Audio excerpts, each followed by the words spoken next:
رسول اللہ صلی اللہ علیہ وسلم کی دعوت کی ہے، وہاں صحابہ موجود تھے، میں اس دعوت میں حاضر تھا، دل میں خیال پیدا ہوا، واپس پیر پلٹ آئے فاطمہ گھر کی طرف اور سوچتا رہا کہ اگر اللہ مجھے مال و زر دیتا تو میں بھی اپنے رسول کی دعوت کر دیتا، میں آج پیغمبر کو اپنے گھر دعوت میں بلا لیتا۔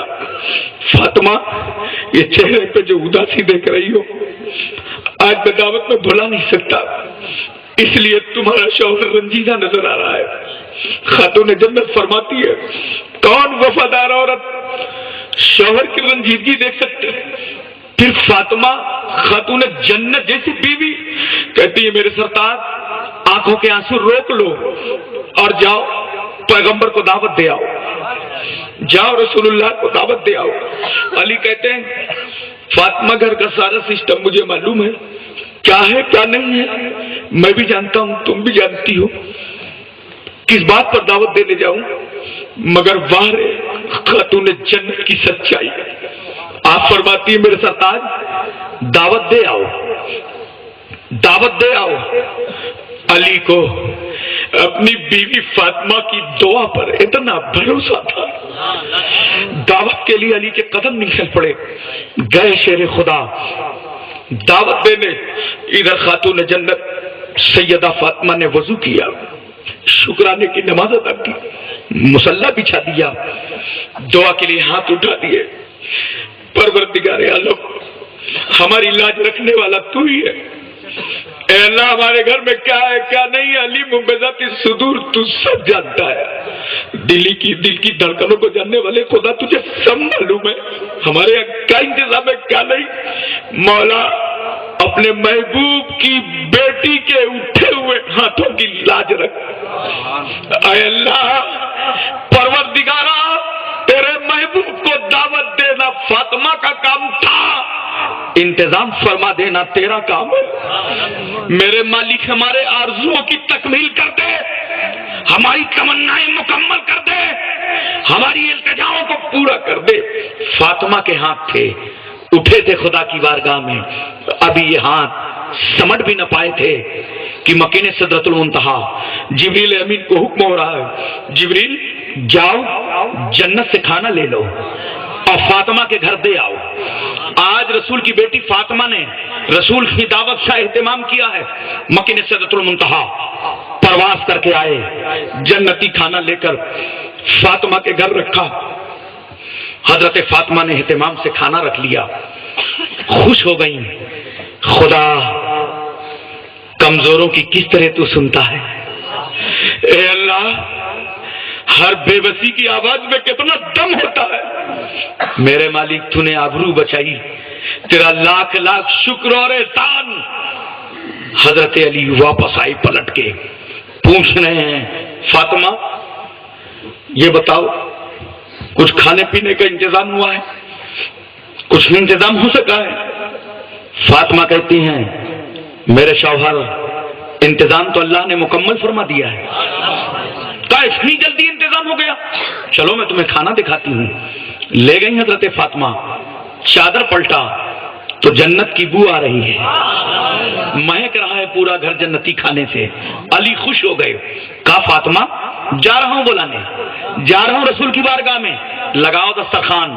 علی نکلے، جیسے ہی علی نکلے صحابہ کی نظر پڑی، کہا سرکار علی آ رہے ہیں، پیغمبر علی آ رہے ہیں، ابھی تو دعوت دینے آئے تھے، یہ اتنی جلدی بلانے کیوں آ رہے ہیں؟ سرکار فرماتے ہیں پکانا پڑتا تو کچھ دیر بھی لگتی، وہاں تو پکا پکایا آیا ہوا ہے۔ سرکار کی بارگاہ میں گزارش کیا، مولا علی نے، سرکار اور صحابہ تشریف لائے، دسترخوان لگ گیا، پیغمبر نے تناول فرمایا، صحابہ موجود ہیں، لیکن دوستو فاطمہ کی نظر جہاں آمد رسول اور مہمانوں کی آمد پر ہے، وہیں بار بار اس خیال میں ہیں اب دیکھوں اپنے شوہر کا چہرہ، اب دیکھوں میں اپنے شوہر کی صورت، میرا شوہر راضی ہو گیا کہ نہیں، علی خوش ہو گئے کہ نہیں۔ علی کی رنجیدگی کا خاتمہ ہوا کہ نہیں؟ مگر فاطمہ نے جب دیکھا ہے تو کیا دیکھتی ہیں کہ علی کی آنکھ میں ابھی بھی غمگینی کے آثار نظر آ رہے ہیں، چہرہ مرجھایا ہے۔ پوچھ رہی ہیں میرے شوہر نامدار، دعوت کا مسئلہ تھا، دعوت تو ہو گئی، اب چہرے پہ مسکراہٹ کیوں نہیں آتی؟ علی کہتے ہیں فاطمہ، حضرت عثمان غنی نے صرف دعوت ہی تھوڑی کیا ہے، اللہ کے رسول صلی اللہ علیہ وسلم کے گھر سے لے کر عثمان غنی کے گھر تک جتنے پیغمبر کے قدم پڑے تھے، ہر قدم کے صدقے میں ایک ایک غلام بھی آزاد کیا ہے۔ ہم نے دعوت کا انتظام کر لیا، اگر اللہ مال و زر دیتا، پیسہ روپیہ دیتا، تو آج حضرت عثمان غنی کے گھر سے لے کر فاطمہ ہمارے گھر تک پیغمبر کے جتنے قدم میں پاک پڑے تھے، ہر قدم کے صدقے میں ہم ایک ایک غلام آزاد کرتے۔ فاطمہ کہتی ہیں مایوسیوں کو چھوڑ دو، چہرے سے نا امیدی ہٹا دو، شیر خدا بجھا دیا حضرت فاطمہ نے مصلی، دعا کے لیے ہاتھ اٹھا دیا، اے اللہ پروردگار مالک و مولا، حضرت عثمان غنی نے رسول اللہ صلی اللہ علیہ وسلم کے گھر سے لے کر اپنے گھر تک ہر پیغمبر کے قدم کے صدقے میں ایک ایک غلام آزاد کیا ہے۔ مولا ہمارے پاس اتنا مال نہیں ہے کہ تیرے محبوب کے قدموں پر ہم غلام آزاد کر سکیں، لیکن اے اللہ تیرے حبیب تیرے محبوب کی بیٹی فاطمہ دعا کر رہی ہے، اس دعا کو قبول کر لے میرے مولا۔ ایک ایک ہزار گنہگار امتیوں کو جہنم سے نکال کر کے جنت میں ڈال دے۔ رسول کے قدم عثمان غنی کے گھر سے لے کر جتنے ہمارے گھر تک پڑے ہیں، ہر قدم کے صدقے اتنے اتنے گنہگاروں کو جنتی بنا دے۔ محترم حضرات توجہ کیجیے ذرا سا، بولو ذہن حاضر ہے نا؟ آپ سمجھ رہے ہیں؟ میں عرض کرنا چاہتا ہوں کیسا گھرانہ ہے؟ صابروں کا گھرانہ ہے، شاکروں کا گھرانہ ہے، جنہوں نے پیٹ میں پتھر باندھ کر دوسروں کا پیٹ بھرا ہو، بھوکے رہ کر جنہوں نے غریبوں کو، یتیموں کو، لاوارثوں کو، اسیروں کو، قیدیوں کو کھانا کھلایا ہو۔ حضرات سیکھو تھوڑا سا مولا علی شیر خدا سے، سیکھو سیدہ فاطمہ سے، تمہارا سماج بہت اچھا چلے گا، تمہارا گھر بہت اچھا چلے گا، تمہاری سوسائٹی بہت عمدہ چلے گی، خاندان سمیار بہت اچھا چلے گا اگر تمہارے دل و دماغ پر خاتون جنت کی سیرت طیبہ ہوگی تو گھر میں تمہارے نور ہی نور نظر آئے گا۔ حضرات امام حسن اور حسین ہیں، طبیعت خراب ہو گئی، سرکار فرماتے ہیں صحابہ سے چلو حسنین کی طبیعت خراب ہے، عیادت کے لیے چلنا ہے، وہ تو اپنی بیماری میں مبتلا ہے، وہ کیا کھائے گا؟ جو تم نے پھل فروٹ لے گئے، بیمار کو کچھ نہ مل سکا، مگر تیمارداری کرنے والے، بیمار کو دیکھنے جانے والے، تیرے لیے اتنا بڑا فائدہ ہے کہ جب تک تو بیمار کے پاس بیٹھا رہے گا تو 70,000 فرشتے تیرے سر پر سائے رحمت کیے رہیں گے۔ جایا کرو مزاج کرسی کے لیے، پیغمبر چلے ہیں، عیادت کرنا نبی کی سنت ہے، صحابہ ساتھ میں ہیں، گھر آ گئے، حسنین کو دیکھا رسول اللہ نے، طبیعت ناساز ہے، پیغمبر تشریف فرما ہے۔ ایک صحابی نے مشورہ دیا حضرت علی کو، ایسا کیجیے روزے رکھنے کی نظر مانگ لیجیے کہ اللہ حسنین کو شفا عطا فرمائے تو ہم روزہ رکھیں گے۔ حضرت علی نے روزہ مانگا، اے اللہ حسنین کو شفا دے دے ہم روزہ رکھیں گے۔ فضا کنیز تھی، کہا اللہ حسنین کو شفا دے دے ہم بھی 3 روزہ رکھیں گے۔ علی نے کہا اے اللہ میرے بیٹوں کو شفا دے دے ہم بھی 3 روزہ رکھیں گے۔ آج سن لو مسلمانوں، بڑے پیار سے بتاؤں، جب تمہارے سامنے مشکلیں آئیں، مصیبتیں آئیں، دشواریاں آئیں، پریشانیوں سے تم گزر رہے ہو، بیماریوں سے دوچار ہو رہے ہو، تو سنو نفل نمازوں کی نظر مانگا کرو، روزے کی نظر مانگا کرو، اے اللہ ہماری یہ مصیبت ٹل جائے گی، ہمارا یہ کام ہو جائے گا تو ہم روزے رکھیں گے، مولا ہم نمازیں پڑھیں گے، انشاءاللہ تمہاری منت پوری ہوتی نظر آئے گی۔ علی نے مانگا ہے یہ نظر، فاطمہ نے مانگا ہے، حسنین کو اللہ نے شفا عطا فرما دی۔ شفا ہونے کے بعد اب روزہ رکھنے کا پروگرام بنا تو اللہ اکبر، روزہ تو رکھیں لیکن افطار کا کوئی انتظام نہیں تھا، روزہ رکھ لیا گیا۔ حضرت علی روزہ رکھے ہیں، فاطمہ روزہ رکھے ہیں، فضا روزہ رکھے ہیں، افطار کا کوئی انتظام نہیں. علی گئے اور اجرت میں تھوڑی سی جو لے کر کے آئے. کہا فاطمہ اتنی جو ہے اس کے 3 حصے کر لو، 3 دن کا روزہ ہے، افطار میں یہ کام آئے گی. 1 حصے بنا کر روٹی تیار کر دی گئی، دسترخوان لگا دیا گیا. رسول اللہ کے گھر والے دسترخوان پر بیٹھے ہیں، انتظار میں ہیں. مدینے کا مؤذن آواز دے، اذان دے تو روزہ افطار کریں. لیکن جیسے ہی افطار کا ٹائم آیا ایک سائل دروازے پہ آ گیا اور کھڑا ہو کے کہتا ہے اے اہل بیت رسول اللہ، میں ایک مسکین ہوں، بھوکا ہوں، کھانا چاہیے. اللہ اکبر. جس کا گھر روزہ ہو، سامنے افطار کے لیے جو کی روٹیاں ہو. علی نے روٹیاں اٹھائی، کہا ہم پانی پہ افطار کر لیں گے مگر ہم اہل بیت رسول ہیں، اپنے دروازے سے کسی مسکین کو خالی واپس نہ جانے دیں گے. حضرات دوسرا دن آیا. آپ جانتے ہیں اس پورے واقعے کو قرآن پاک نے نقل فرمایا ہے. اللہ اکبر. دوسرا دن آیا، افطار کا ٹائم ہے، وہی جو کی روٹیاں سامنے رکھی ہیں. ایک سائل آتا ہے اور کہتا ہے رسول اللہ کے گھر والوں، میں یتیم ہوں، بھوکا ہوں، کھانا چاہیے. علی نے اٹھایا روٹی، یتیموں کے حوالے کر دیا، پانی پر افطار کر لیا. تیسرا دن آیا، پھر جو کی روٹیاں سامنے رکھی گئیں. افطار کا وقت آیا، آواز آئی دروازے سے اے اہل بیت رسول، میں اسیر ہوں، بھوکا ہوں، کھانا چاہیے. حضرت علی نے دسترخوان سے روٹیاں اٹھایا، اس اسیر کے حوالے کر دیا. 3 دن گزر گئے پانی پر افطار کرتے کرتے. 3 دن کی روٹیاں مسکین یتیم اسیر کے حوالے کر دی گئی. میں اسی لیے تو کہنا چاہتا ہوں، کہے وہ لوگ جو امام حسین پر الزام تراشی کرتے ہیں کہ وہ پانی کے لیے کربلا میں مجبور تھے. ارے نادانوں، بکواسیں روک لو. مجبور نہیں تھے اور نہ وہ جھولی پھیلانا چاہتے تھے، نہ پانی مانگنا چاہتے تھے. کیوں؟ حسین کا گھر تو وہ گھر ہے جو زمانے میں جھولی پھیلانے نہیں آیا تھا، یتیموں کی جھولیاں بھرنے آیا تھا، مسکینوں کا پیٹ بھرنے آیا تھا، اسیروں کا دل بھرنے آیا تھا. نعرہ تکبیر، نعرہ رسالت، جشن شہید کربلا. محترم حضرات، پوری توجہ ہے نا آپ کی؟ ذہن حاضر ہے مکمل طور پر؟ پیار سے بولو سبحان اللہ، محبت سے کہو سبحان اللہ. ایک بات مجھے اور یاد آ رہی ہے، جیسا پردہ کر کے جناب فاطمہ نے دکھایا ہے زمانے کو، کوئی مثال نہیں لائی جا سکتی ہے. پیغمبر صلی اللہ علیہ وسلم بار بار عیسائیوں کو سمجھاتے تھے لا الہ الا اللہ، اللہ کے سوا کوئی معبود نہیں ہے، اللہ کے سوا کوئی خدا نہیں ہے، اللہ ایک ہے. مگر یہ مانتے نہیں تھے. عیسیٰ علیہ السلام اس کے بیٹے ہیں، عیسیٰ علیہ السلام اس کے بیٹے ہیں.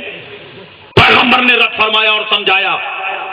ایک بار ان کا بہت بڑا پادری آیا عبد المسیح کر کے پوری فوج کے ساتھ، اور پیغمبر سے سوال کرنے لگا ایک بات بتائیے، آپ نے کبھی بغیر باپ کے بیٹا دیکھا ہے؟ جب بغیر باپ کے بیٹا ہوتا نہیں تو پھر عیسیٰ علیہ السلام، گویا وہ کہنا چاہتا تھا کہ عیسیٰ علیہ السلام بھی اللہ کے بیٹے ہیں، نعوذ باللہ من ذالک. سرکار فرماتے ہیں ارے تم بغیر باپ کے بیٹے کی بات کر رہے ہو، ہم ایسے بیٹے کی بات کرتے ہیں جس کے نہ ماں ہے نہ باپ. وہ ہے آدم علیہ السلام، نہ ماں ہے نہ باپ. ارے جو قادر مطلق، جو خدا بغیر ماں باپ کے پیدا کرنا جانتا ہے، وہ کنواری مریم کی طرف اپنا کلمہ القا کر کے عیسیٰ پیغمبر کو بغیر باپ کے پیدا کرنا جانتا ہے.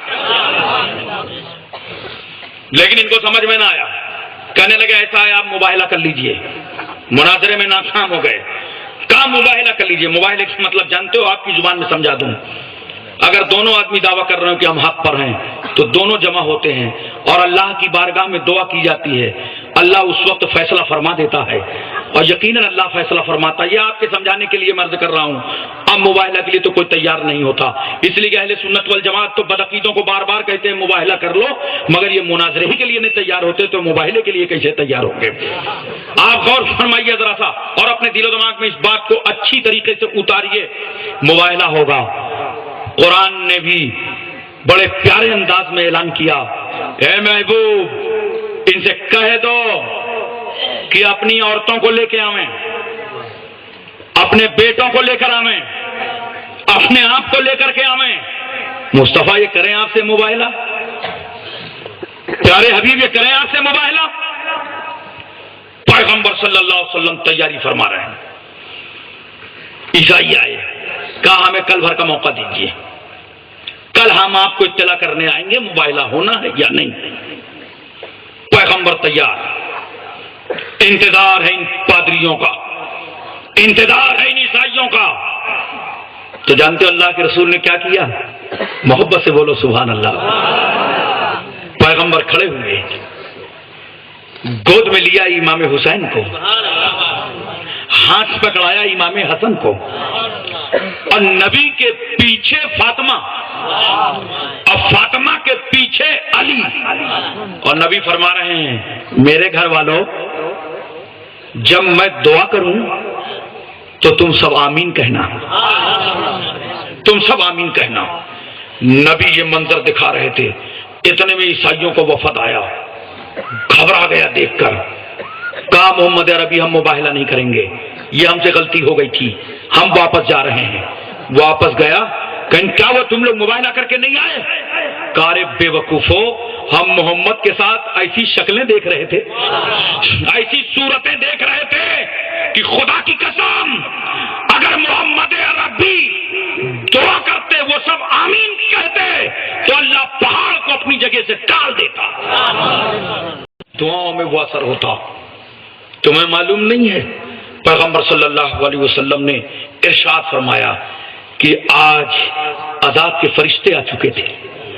اگر میں دعا کر دیتا اور فاطمہ تم آمین کہہ دیتی، حسین تم آمین کہہ دیتے، حسن تم آمین کہہ دیتے، علی تم آمین کہہ دیتے، تو سال نہ لگتا پوری دنیا سے پوری عیسائی برادری کا خاتمہ ہو جاتا. حضرات ذرا سا توجہ فرمائیے اور اپنے دل و دماغ میں یہ بات کو اتاریے. میں ایک بات آپ کو بتانا چاہتا تھا. یہ سفر انوکھا دیکھو. قرآن نے کہا تھا آپ ان سے کہیے کہ اپنے بیٹوں کو لائیں، تو سرکار بیٹے لے رہے ہیں. ان سے کہیے عورتوں کو لائیں، تو بیٹی فاطمہ کو لے رہے ہیں. ان سے کہیے یہ بھی آویں، تو سرکار خود اور علی کو لے کے ساتھ میں جا رہے ہیں. میں ایک بات پوچھتا ہوں، یہ کتنی مقدس ہستیاں تھیں؟ یہی تو پنجتن پاک ہیں، یہی مبارک جسم ہے، یہی مبارک وجود ہے. اور میرے پیغمبر نے جب پوری عیسائیت کے لیے مباہلے کی دعوت قبول کی تھی تو سرکار نے عالم اسلام سے، پوری کائنات سے، پوری دنیا سے جن برگزیدہ شخصیتوں کو اپنے ساتھ چنا تھا وہ فاطمہ تھی، علی تھے، حسن تھے، حسین تھے. حضرات اور انداز سفر دیکھا آپ نے فاطمہ کا؟ پہلے نبی کا قدم پڑتا ہے تو نبی زمین پر قدم رکھتے ہیں، زمین پہ پردہ نبی کے قدم کا. فاطمہ نے رکھا نبی کے قدم پر قدم، زمین کے پردہ، زمین فاطمہ کے قدم اور تیرے درمیان نبی کے قدم کا پردہ ہے. فاطمہ کے قدم پر علی نے قدم رکھا تو آسمان کے نزدیک بھی پردہ ہو گیا. زمین سے بھی پردہ فاطمہ کے قدموں کا، آسمان سے بھی پردہ فاطمہ کے قدموں کا. اللہ اکبر. اسی لیے تو خاتون جنت سیدہ فاطمہ نے اپنے وصال سے پہلے اسماء بنت امیس سے کہا تھا، سیدہ صدیقہ اکبر رضی اللہ تعالیٰ عنہ کی بیوی سے، کہ جب میرا انتقال ہو تو عام طور سے جیسے جنازہ لے جایا جاتا ہے اس طرح نہ لے جایا جائے، اس پہ گہوارہ تیار کیا جائے تاکہ اوپر سے مکمل پردے کا انتظام ہو. یہ جو عورتوں کے پردے کا انتظام جنازے میں ہوا ہے یہ فاطمہ کے حکم پر ہوا تھا. گویا جنازہ بند کر کے جاتا ہے مگر پھر بھی فاطمہ کو یہ گوارا نہیں تھا کہ کسی کی انگلی اڑ جائے کہ رسول کی بیٹی کا جنازہ جا رہا ہے, پیغمبر کی لاڈلی کا جنازہ جا رہا ہے, گہوارے میں اسے لے کر کے جاؤ. حضرات سرکار صلی اللہ علیہ وسلم کے ظاہری طور پر وصال فرمانے کے ٹھیک 6 مہینے کے بعد خاتون جنت سیدہ فاطمہ کا وصال ہوا, اور نبی کے وصال فرمانے کے بعد کسی نے فاطمہ کو مسکراتے نہیں دیکھا, ہنستے نہیں دیکھا. 6 مہینے کے بعد آپ کا وصال ہو گیا. میرے پیغمبر کی وہ بات پوری ہوئی, وہ ہو کے رہی جو تمہارے منہ سے نکلی تھی. پیغمبر نے کہا تھا میری بیٹی سب سے پہلے تم اہل بیت میں سے میری ملاقات کرو گی. 6 مہینے گزرے ہیں پیغمبر کے وصال فرمائے ہوئے, آج پہلے ہی فاطمہ جا کے رسول سے ملاقات فرما رہی ہے. حضرت فاطمہ رضی اللہ تعالیٰ عنہا کا مزار اقدس جنت البقیع میں ہے. اور میں عرض کر دوں ایک بات, حضرت فاطمہ کے 3 بیٹے تھے, 3 بیٹیاں تھیں, حضرت حسن, حضرت حسین, حضرت محسن, حضرت رقیہ, حضرت زینب, حضرت ام کلثوم. تو حضرت محسن اور رقیہ کا انتقال بچپن ہی میں ہو گیا تھا.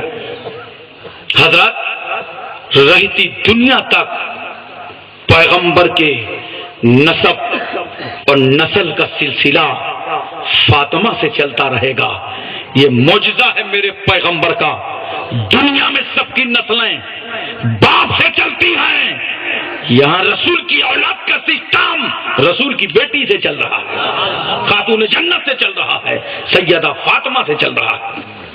محترم حضرات, آج ہمیں اور آپ کو چاہیے بیٹیوں, بہنوں, ماؤں, بھائیوں, نوجوانوں, بوڑھوں, اگر تم سماج میں اچھی زندگی گزارنا چاہتے ہو, اگر تم شادیوں کی لذت چاہتے ہو, عقد کا پیار چاہتے ہو, عقد مشمول سے مالا مال ہو کر گھریلو زندگی اچھی گزارنا چاہتے ہو, تو میرے بھائی تیرا فرض ہے کہ تو مولا علی شیر خدا کا غلام بن جا, اور اے میری بہن تو سیدہ فاطمہ کی کنیز بن جاؤ. سماج میں رہ کر بہنوں, بیٹیوں, ماؤں, بمبئی کی اداکاروں کو نہ دیکھو, جناب فاطمہ کے کرداروں کو دیکھو, ام کلثوم کی زندگی دیکھو, زینب کا نقش قدم دیکھو. وما توفیقی الا باللہ. السلام علیکم ورحمۃ اللہ وبرکاتہ.